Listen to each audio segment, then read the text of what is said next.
Hey everybody, it's your boy 1 Foot Wyatt and welcome to your favorite D-tier channel. Today we're hanging out in the world of Spongebob SquarePants and the Cosmic Shake, and I'm planning on showing you a bunch of glitches that I found. First off, I want to show off a variety of movement glitches, one of which helps us break out of bounds later. Our first movement glitch is the dodge attack. To perform this, press your attack button and your dodge button at the exact same time.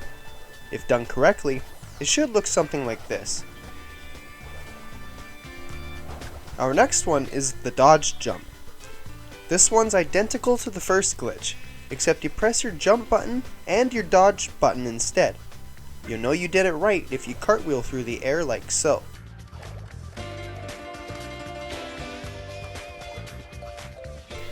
And better yet, if you press your dodge button, attack button, and jump button all at the same time, you perform a dodging jump attack. This is incredibly useful in combat, as well as it's the foundation for the next movement glitch, the long jump. The long jump uses all the same buttons you press for the dodging jump attack, and I'll break it down. Do a dodge jump, and press the attack button right at your jump's peak. When you've mastered that, add another jump and the glide move at the end. Now, you can do the long jump. If you don't do any fancy movement with your jump, this is about as far as your jump will take you. With the long jump, you can gain about another foot of distance, which you can see here.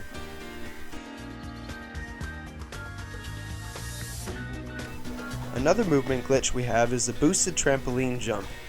If you ground pound just as you make contact with the trampoline, you'll get a boost of momentum like you saw here. Sometimes you can see another effect of this glitch too, where Spongebob gets stuck in the falling animation. You can move around like so, but doing any other action such as jumping or attacking will cancel the glitch.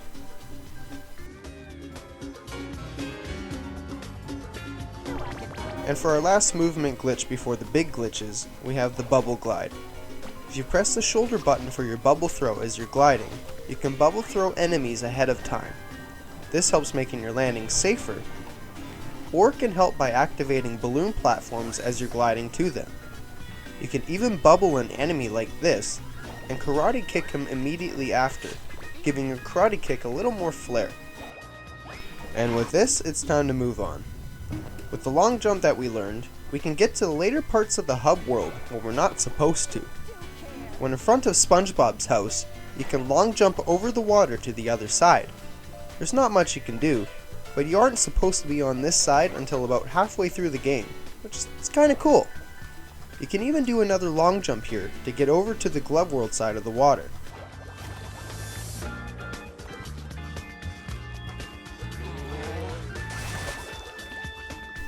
And now we're heading on over to Wild West Jellyfish Fields, and pretty much the first time you get to walk around in this level, you can find a huge out of bounds glitch. Come to this fence here and get a good high double jump off of this cliff. After, just glide all the way down to the ground below, and careful not to hit the invisible wall or it will cancel your glide. Now, we're out of bounds and we can walk almost anywhere. At the water here, we want to head to the left, as the water to the right will kill us. Down the left here is a couple cool rock formations nearby, but they aren't anything to write home about. That being said, if we go up to the side of this mountain here, eventually we'll stumble upon a spot where we can fall down onto solid water.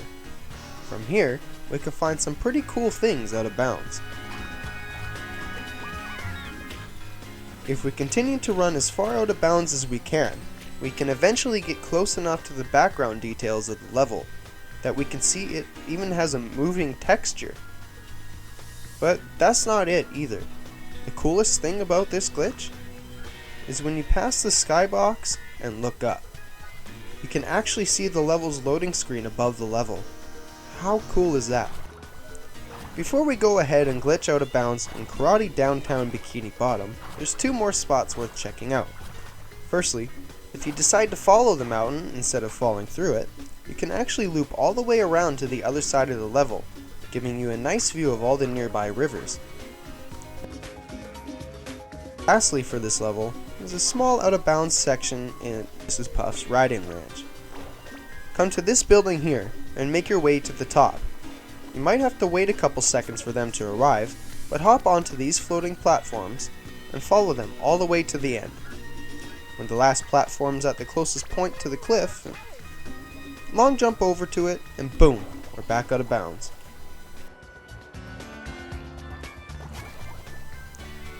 We can't go into the riding area sadly, as we die immediately, but there is a small area to the right we can walk on.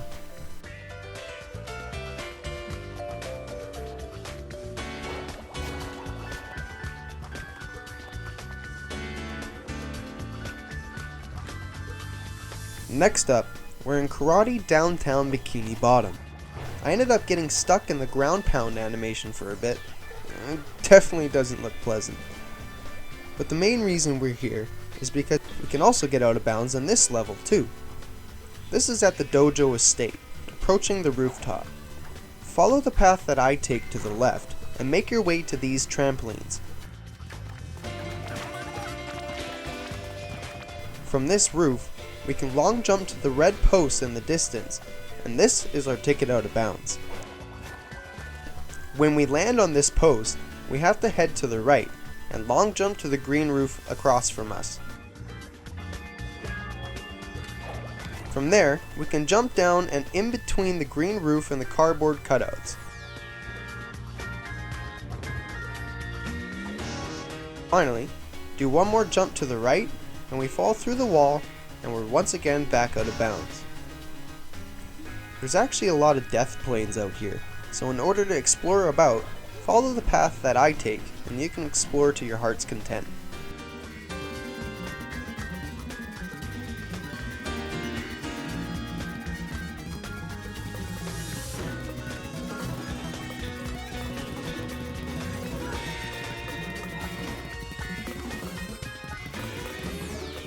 You can even use this brick wall as a marker.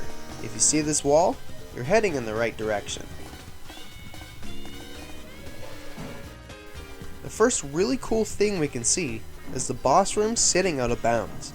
And if you noticed, Sandy's boss model is underneath, complete with her running to boot. It actually still damages us if we get too close. Now, since we're far enough out of bounds, we can loop back the way we came, so long as we avoid the buildings. Over here, we see a really long road just kinda chilling. And even further past, we can see the cars from the highway section floating up in the sky, some still even making noise. There's this little park area too, which is kinda neat in of itself.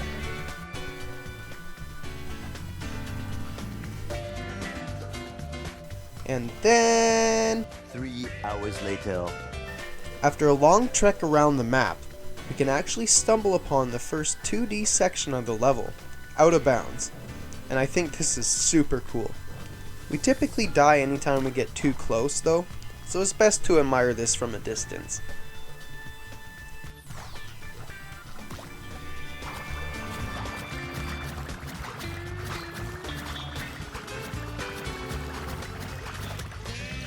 Finally, for this level, we can find the entrance to the red carpet area. It's pretty cool, but there's not much to see here.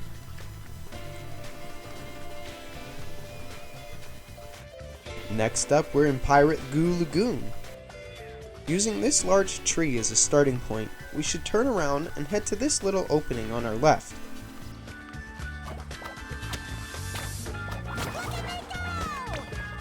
If you haven't been here yet, you can find this little guy just singing his heart out, but that's not why we're here. We want to use this crate to get on top of this little rock here. Now, do a long jump and jump towards our singing friend. If done correctly, you should be on top of the same perch. Instead of singing, jump up on top of this bush and scale the foliage like I do until you get on top of the rock.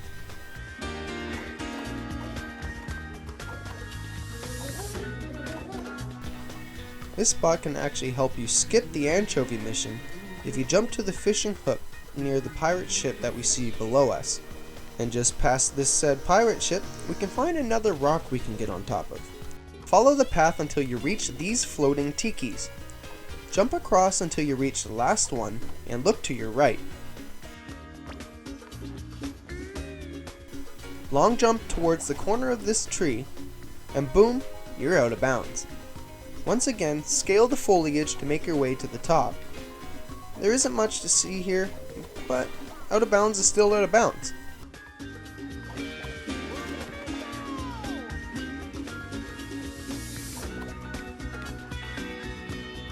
And guess what? You can actually jump across to the next rock too, if you get the long jump just right.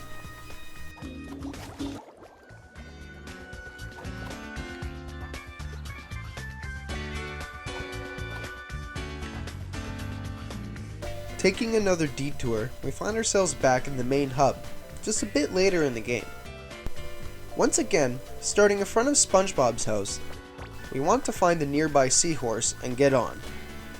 From here, do a complete 180 and head to this rock in the corner here.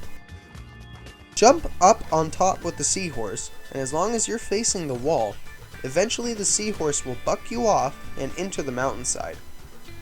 There's nothing really to look at here, although you can see the other sides of these pipes, and there's this weird bit of collision that boosts our dodge jump for some reason. That's really it though. There's another little tidbit in the hub, and is actually in the same location. Instead of clipping into the mountain, head left to this trampoline here, and begin scaling the mountain. From the stone tikis, long jump to the left towards the fish bones, aiming for the ledge just below. Next, jump on this rock, and then up onto the large skull. Next, jump to the little ledge underneath the left eye. Then from here, you can scale the skull and up out of bounds. One more jump up to these shells and we're home free. There's this dome of purple haze, and it actually disappears when we look at it from underneath. Everything is solid here too, but again, there's not much to see here. You can get a good view of the hub from here though. Just before we move on, here's a weird animation glitch that I experienced. I hit the glide button right when Patrick went to respawn me, and not only was I still gliding when he grabbed me, but I was still gliding when I respawned. Man, that looks weird. Next up, we're in the prehistoric kelp forest, and there's two out of bounds glitches right at the lava river spawn. For our first location, hop onto your rock and head to the left like I do. Eventually we stumble upon an opening in the wall that we want to jump attack and glide through, like so. And just like that, we're back out of bounds. Heading to the left, we can check out the interior of the mountain next to us. As cool as this is, there's not much to see here. I still thought I should include it though.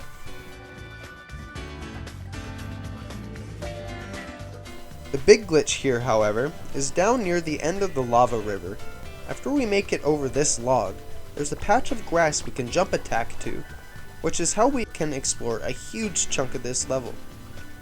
There's lots of cool stuff out of bounds, but we have to maneuver a lot of death planes out here. Follow the path that I take, and there shouldn't be any issues for you. Our quick 180 shows us that we're in the lava in front of this giant blue fish. From here though, we want to head up the lava fall and hang a left near the top.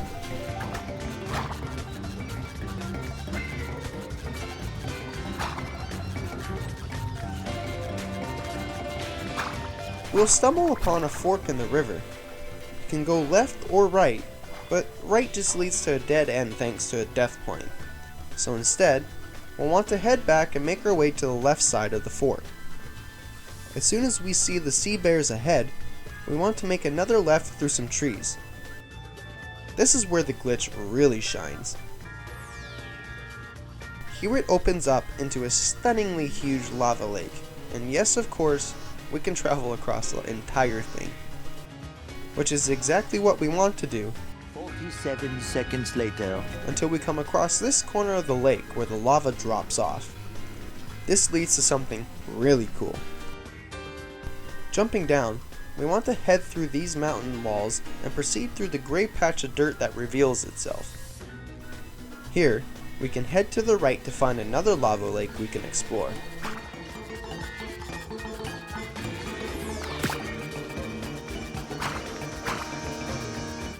It's a bit smaller than the other one, but fortunately that's not why we're here. Back before we made that last right, we can clip inside this mountainside and see the entirety of this level's boss arena from down below. How cool is that?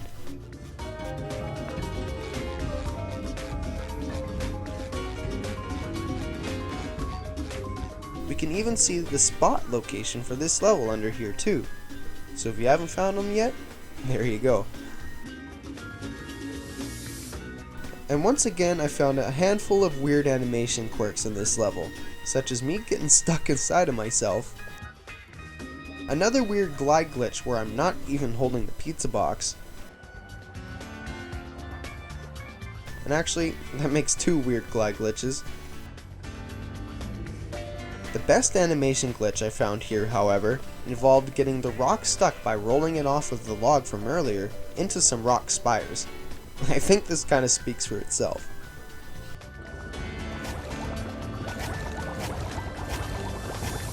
Finally, we come to the last level for this video, the medieval Sulphur fields.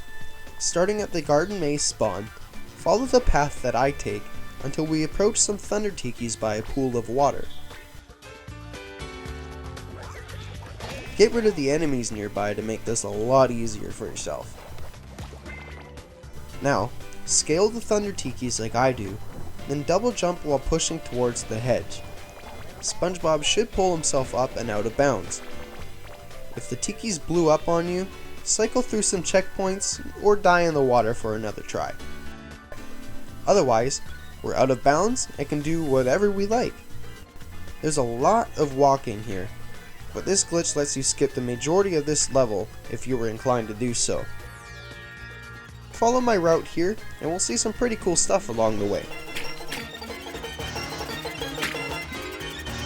A few seconds later. Eventually we should stumble upon what looks to be a foresty area, and this is where we want to end up. Hug the rock wall to the left until you stumble upon an opening. Head into said opening and continue straight through. Be sure to look up while you're here though, because we're actually underneath the later stages of the level.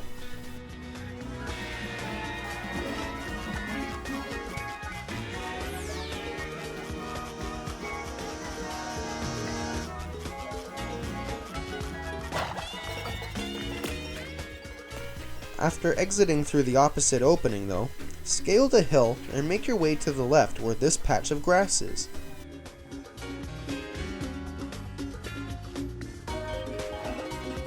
As you can see, we're just past Twitchy's cottage, and this is where we can drop back down into the level.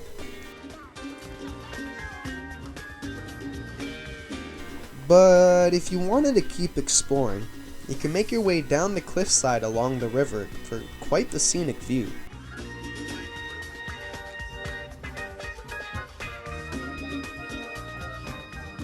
Surprisingly, there's another way to get out of bounds here too, located in the castle courtyard. Make your way up this staircase to the top.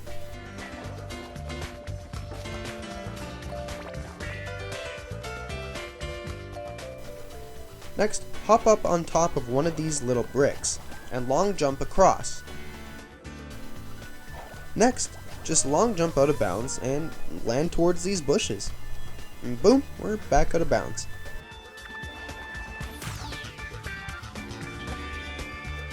And once more before we finish up, here's a few more animation glitches that I stumbled upon.